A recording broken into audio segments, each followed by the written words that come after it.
آگے بڑھتے ہیں، سیاحتی مقام اہربل میں کل یہاں کے جنگلاتی علاقے میں سیکیورٹی فورسز اور ملیٹنٹوں کے درمیان ایک انکاؤنٹر شروع ہوا جو کہ دوسرے دن ابھی جاری ہے۔ اندھیرے کے پیش نظر آپریشن کو صبح تک ملتوی کرنا پڑا۔ اطلاعات کے مطابق جنگلاتی علاقے میں فورسز کو ملیٹنٹوں کے چھپے ہونے کی اطلاع موصول ہوئی تھی، جس کے بعد محاصرہ کیا گیا اور انکاؤنٹر شروع ہوا۔ ذرائع کے مطابق ایک ملیٹنٹ کے مارے جانے کی اطلاع ہے، جس کی پولیس نے تصدیق کی ہے، جبکہ مزید ملیٹنٹوں کے چھپے ہونے کا اندیشہ ظاہر کیا جا رہا ہے۔ کلگام پولیس فوج اور سی آر پی ایف کا مشترکہ آپریشن جاری ہے۔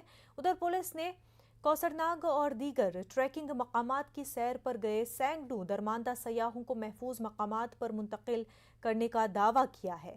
پولیس نے سبھی سیاحوں کے تحفظ کو یقینی بنانے پر زور دیا۔